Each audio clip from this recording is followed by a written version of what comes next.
오늘 우리가 읽었던 본문은 느헤미야가 이제 성벽 재건에 참석했던 사람들의 그 한 일들과 그 명단에 대한 그런 이야기입니다. 근데 명단을 이렇게 쭉 보고 그들이 한 일들을 쭉 보면 여기에서 우리가 놀라운 것을 하나 발견하게 되는데, 어떤 사람들은 그 일이 하나님을 위해서 성별한 일이다라고 말하고, 또 어떤 사람들은 그 일이 그냥 건축했다 혹은 중수했다라고 하는 표현이 나옵니다. 분명 비슷한 일을 했는데 사람에 따라서 어떤 사람은 성별했다, 또 다른 사람은 건축했다라고 나온다는 겁니다. 그러다 보니 궁금해지는 거죠. 도대체 그들은 뭘 했길래 그들이 한 일은 성별한 일이 되었나? 뭔가 달랐기 때문일 겁니다. 다른 사람들과 달랐다는 겁니다. 누가 그렇게 달랐냐면 1절에 나오는 대제사장 엘리야십이 그랬는데요. 엘리야십이 건축한 것은 단순한 건축이 아니래요. 성별한 것이랍니다. 다시 말하면 그의 모든 것은 하나님을 향해 구별해서 드리는 그런 예배 행위였고, 그리고 하나님과 하나님의 일을 하는, 하나님의 일에 동참하는 그런 일이었다는 겁니다. 그랬더니 그의 일이요, 성별한 일이 될 수 있었던 겁니다.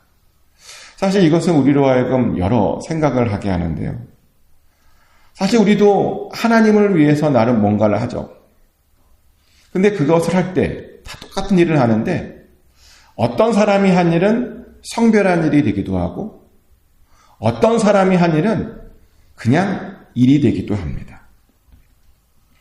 하나님을 향한 마음을 가지고 해야 그것이 성별한 일이 되고 구별을 한 일이 되고 거룩한 일이 될 수 있다는 겁니다. 그래서 우리가요, 성별한 일을 해야 되는 겁니다.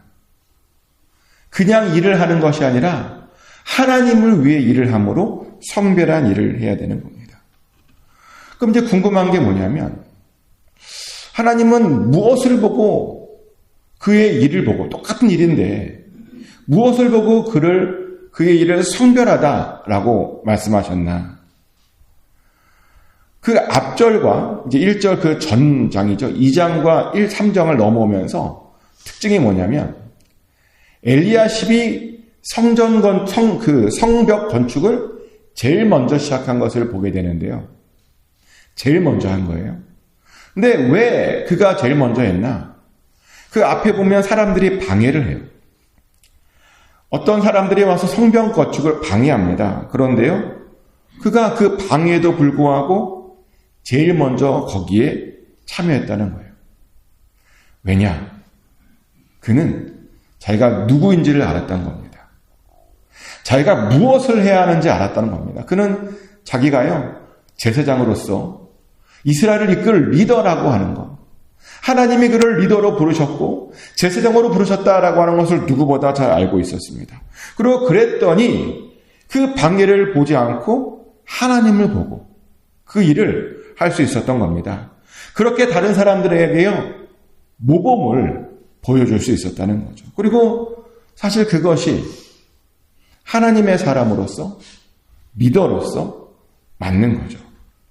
리더란 방해를 보는 것이 아니라 하나님만 바라보고 하나님의 일을 감당하는 겁니다. 그리고 다른 사람들에게 본을 보여주는 겁니다. 사실 우리가요, 모든 리더들이 그랬어요. 모든 하나님의 사람들이 다 그랬어요. 예수님도 그랬습니다. 예수님도 보면요, 방해를 바라보지 않고 하나님을 바라봤고요. 그리고 많은 사람들에게 어떻게든 본을 보여주는 삶을 살려고 하셨죠. 우리가 그 장면이, 이제 그런 장면을 하나 볼 수 있는데, 마가복음 10장에 보면 아주 되게 재밌는 장면이 하나 있어요. 예수님과 제자들이 함께 걸어가는 그런 장면이 나오는데, 그냥 제가 질문 한번 해볼게요. 예수님께서 제자들과 걸어가시잖아요. 그러면 예수님이 어떻게 걸어가셨을 거라고 생각하십니까? 예수님이 앞서 가셨을까요? 아니면 무리 가운데 함께 가운데에 가셨을까요? 아니면 뒤에서 가셨을까요? 어떻게 가셨을 것 같습니까? 예수님께 제자 같이 가운데. 놀랍게도 가운데는 아니고요. 정답을 읽어드릴게요. 마가복음 10장 32절에 이런 말이 나와요. 예루살렘에 올라가는 길에 예수께서 그들 앞에 서서 가시는데 라고 나옵니다. 앞에 서서 가셨대요. 저희 와이프가 되게 앞에 가서 가는 거 되게 싫어하는데 제가 항상 와이프랑 가면 제가 앞서 가거든요. 되게 싫은데 예수님이 그랬어요. 앞에 가셨는데 왜 가셨냐? 예수님은 제자들에게 모범을 보여주는 삶을 살았거든요. 사실 마가복음에서 이 가는 길은요. 지금 가는 길은 고난으로 가는 길입니다. 마가복음은 예루살렘으로 가는 길을 묘사하잖아요. 그래서 점점 어려워지는 그런 길을 가는데 어렵다 보니 예수님께서는 그들 앞에 가셨습니다. 앞에 가심으로 모범을 보여주셨습니다. 길은 이렇게 가는 거야. 보여줬다는 겁니다. 근데 리더가 그런 거예요, 원래. 하나님의 부름을 받은 그 리더들은요, 원래 모범을 보여주고 다른 사람들보다 앞서가는 겁니다. 근데 보니까요, 대제사장 엘리야십이 그랬어요. 다른 사람들은 다 뭘 해야 될지 우왕좌왕하고, 그리고 두려워 떨고 있는데, 그가 가장 먼저 앞서 나가서 그 성벽을, 예루살렘 성을 위해서 뭔가 했습니다.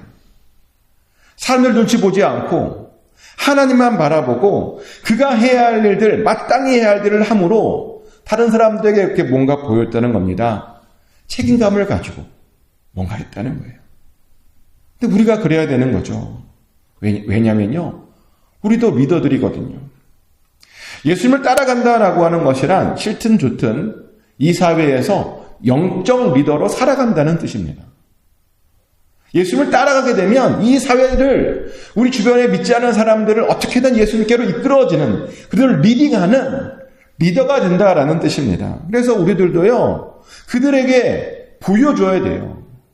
앞장서서 하나님을 섬기는 건 이런 거야 라고 하는 걸 보여주는 겁니다. 그것이 바로 하나님께서 우리를 부르신 하나님의 뜻입니다. 또한 엘리야십이 어떻게 그 일을 성별하게 만들 수 있나 봤더니요. 아마 그는 그 일을 예배로 생각했을 겁니다. 그리고 아마 그랬겠죠. 당연히 그러면서 예배 드리고 시작했겠죠. 제사장이었잖아요. 예배라고 생각했고 예배를 드리며 그 일을 시작했을 겁니다. 그리고 그것이 맞죠. 근데 요즘은요. 사람들이 이런 생각을 안 해요. 우리가 하는 일이 예배다라는 생각을 하지 않고 또 그 일을 예배로 시작하지도 않습니다. 사실 이것은 세상 사람들보다 못한 거예요. 세상 사람들이 뭔가 할 때 뭐 하죠? 보니까 구슬해요. 모르셨나요? 세상 사람들이 자기네들도 뭔가 하려고 하면 구슬하더라고요. 근데 기독교인이라고 하는 사람들이 하나님을 믿는 사람들이 하나님을 찾지 않습니다. 뭔가를 시작하면서 제일 먼저 하나님을 찾지 않습니다. 이사를 가서 그 집에 들어갔으면 예배를 드려야죠. 그죠? 장사를 시작했으면 예배를 드려야죠. 예배로 시작하는 겁니다. 근데 어떤 사람들은 전혀 하지 않습니다. 신경 쓰지 않습니다. 예배를 드려야 된다는 생각을 하지 못합니다. 그 일이 예배라고 하는 생각을 하지 못합니다. 그러다 보니 그 일이 성별한 일이 되지 못할 때가 많다는 거죠. 우리는 절대로 세상 사람들보다 못한 일을 하면 안 됩니다. 우리가 믿는 하나님은요, 살아계신 하나님이시고, 전능하신 하나님이시고, 우리의 예배를 기뻐 받으시는 하나님이십니다.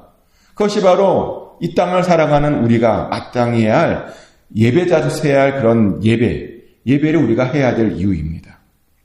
그리고 우리가 예배를 드려야 되는 또 다른 아주 중요한 이유가 있는데요. 예배를 드려야 우리가 하나님의 뜻을 아는 거예요. 예배가 뭡니까? 하나님께 나와서 하나님의 뜻을 구하는 건 아닙니까? 하나님의 뜻이 무언지를 알겠다라고, 알고 싶다고 나오는 것이 예배입니다. 그래서 우리는요, 어떤 일을 시작할 때 하나님 앞에 나와서 예배로 하나님의 뜻을 물어보고 그 뜻을 알아야 됩니다. 그것이 바로 거룩한 일이고요. 그것이 바로 성별한 일이 되는 겁니다. 근데 엘리야십이 그랬어요. 근데 엘리야십 말고는 아무도 그러지 않았어요. 1절에 엘리야십이 한 일만 성별하다고 나오고요. 그 다음부터 굉장히 우리가 많은 절을 읽었는데 그 누구도 그 다음부터 성별한 일이라고 나오지 않습니다. 전부 다 재건했다. 전부 다 건축했다. 중수했다. 이런 말이 나옵니다. 안타까운 일이죠. 안타까운 일입니다. 성별한 일을 만들 수 있었는데 그냥 건축하고 중수한 일로 끝나버린 겁니다. 근데 또 여기서 재밌는 게 하나 있는데 뭐냐면요. 건축하고 중수하다라는 말이 있잖아요. 이 두 말이 같은 말일까요? 다른 말일까요? 다른 말이죠. 건축한다라는 말은 완전히 새로 시작한다. 처음부터 새로 지었다라는 말입니다. 중수한다라는 말은 좀 뭔가 무너진 부분을 다시 그 무너진 부분만 다시 보강했다. 거기만 좀 고쳤다라는 말입니다. 자, 그러면 질문인데요. 건축하는 게 쉬웠을까요? 중수하는 게 쉬웠을까요? 중수하는 게 쉬웠겠죠. 조금 고치면 그게 쉽잖아요. 건축은 새로 짓는 거라니까요. 근데 오늘 본문을 보면 거기에 구별을 하지 않아요. 건축한 것이 더 대단한 것처럼 보이는데 하나님에게는 건축한 거나 중수한 거나 똑같이 그렇게 취급하고 있습니다. 그러다 보니 이런 생각이 드는 거예요. 야, 누구는 되게 억울하겠다. 새로 짓느라 되게 고생했을 텐데 인정 못 받은 거잖아요, 지금. 더 뭔가 한 것 같은데 인정 못 받은 거잖아요. 근데 그래도 되는가? 근데 왜 하나님께서 그러셨냐면요. 하나님께서 어떤 일을 맡길 때는 그냥 맡기는 것이 아니라 다 각자 능력과 분수대로 맡기는 것이기 때문입니다. 건축할 만한 사람에게 건축한 일을 맡겼고요. 중수할 만한 사람에게 중수할 일을 맡긴 겁니다. 우리 하나님께서는 아무런 능력도 없는데 너 무조건 가서 해! 라고 하지 않으시는 분입니다. 먼저 능력을 주시고 복을 주시고 감당할 힘을 주신 다음에 그 일을 감당케 하시는 분이 우리 하나님입니다. 성경에 보면 그렇게 일을 시켜요. 우리가 다윗이 뭐 아무런 준비 없이 골리앗 앞에 쓴 겁니까? 아니죠. 하나님께서 다윗을 충분히 준비시켰습니다. 광야에서 그를 연단시켰고요. 그래서 돌 던질만 하니까 나가게 하신 겁니다. 사도 바울도 마찬가지 아닙니까? 하나님께 사도 바울을 그냥 부르셨어요? 아니죠. 사도 바울이 유대인에 대한 공부를 굉장히 많이 하고 성경 공부를 많이 하고요. 그리스 철학을 공부하게 한 다음에 그런 다음에 그를 사용하신 겁니다. 그런 다음에 그로 하여금 성경을 쓰게 한 겁니다. 이렇게 하나님께서는 어떤 일을 시키기 전에 먼저 복을 주시고 능력을 주시고 그런 다음에 그 일을 감당하게 하십니다. 우리들도 마찬가지예요. 하나님께서 우리들에게 그냥 일을 맡기시는 것이 아닙니다. 먼저 복을 주십니다.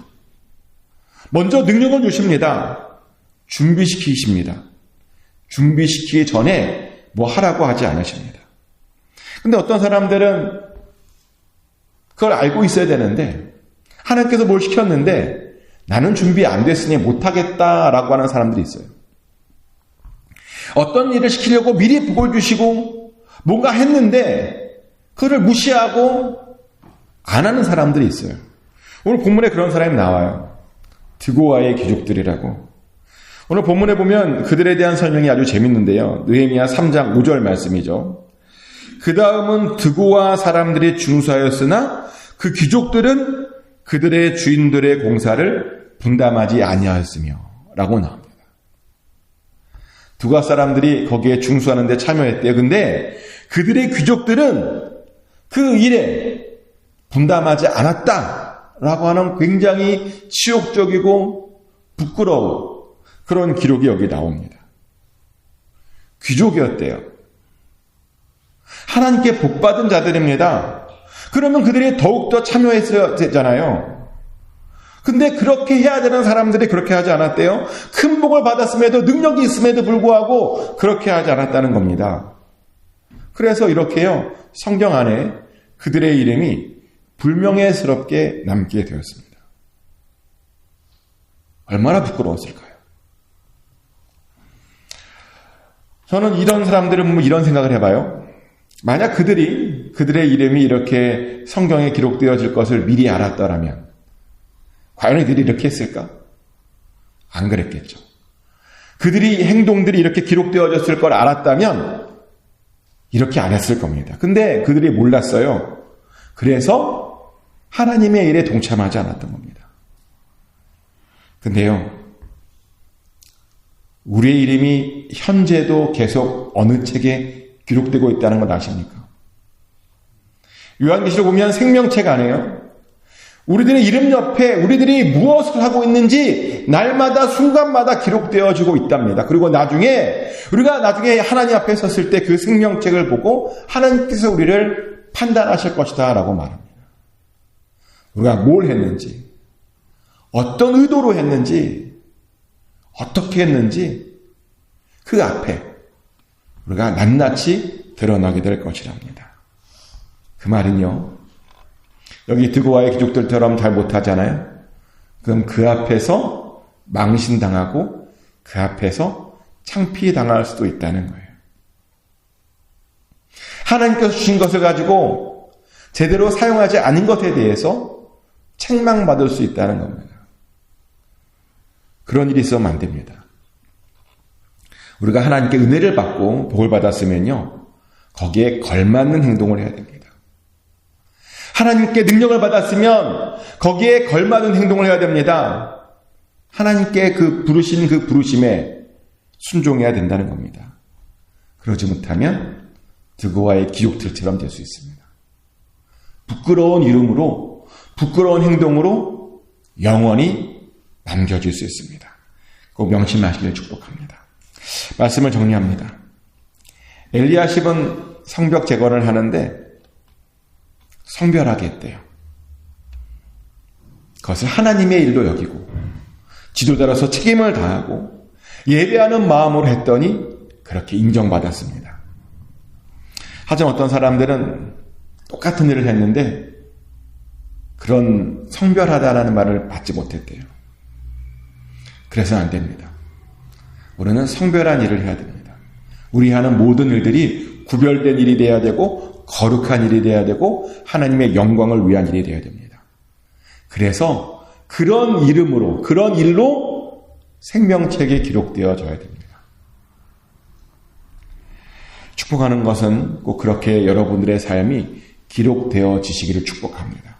그래서 나중에 하나님 앞에 섰을 때 참 잘했다 충성된 종아 라고 인정받게 되시기를 예수 그리스도 이름으로 축복합니다. 기도합니다.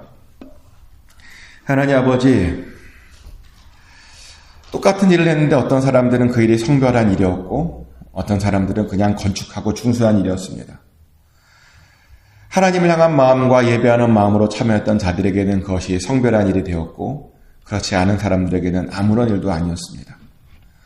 간절히 원하는 것은 하나님, 우리의 삶이, 오늘 우리의 하루가 거룩한 하루가 되게 하시고 성별한 하루가 되게 하여 주시고 성별한 일이 되게 하여 주시옵소서. 예배하는 마음으로 참여하게 하여 주시고 하나님을 향한 사모하는 마음으로 함께 동참케 하여 주시옵소서. 그래서 우리의 그 모든 일이 영광스러운 이름으로 나중에 그 책에, 생명책에 잘 기록되어지게 하여 주시옵소서. 오늘도 하나님께 은혜를 구해서 나왔습니다. 우리에게 은혜를 베풀어 주시옵소서. 우리의 기도 제목 가운데 응답하여 주시고 우리의 문제를 해결하여 주시며 우리의 마음, 우리의 슬픔, 아픔을 기억하여 주시고 우리를 불쌍히 여겨 주시옵소서. 오늘도 승리하게 하시옵소서. 오늘도 우리를 형통케 하여 주시옵소서. 반드시 이기게 하여 주시옵소서. 맡겨드립니다. 감사드리며 예수 그리스도 이름으로 기도드렸습니다. 아멘. 주기도문으로 하나님께 올려드립니다. 하늘에 계신 우리 아버지, 아버지의 이름을 거룩하게 하시며 아버지의 나라가 오게 하시며 아버지의 뜻이 하늘에서와 같이 땅에서도 이루어지게 하소서. 오늘 우리에게 일용할 양식을 주시고 우리가 우리에게 잘못한 사람을 용서해 준 것 같이 우리 죄를 용서하여 주시고 우리를 시험에 빠지지 않게 하시고 악에서 구하소서. 나라와 권능과 영광이 영원히 아버지의 것입니다. 아멘.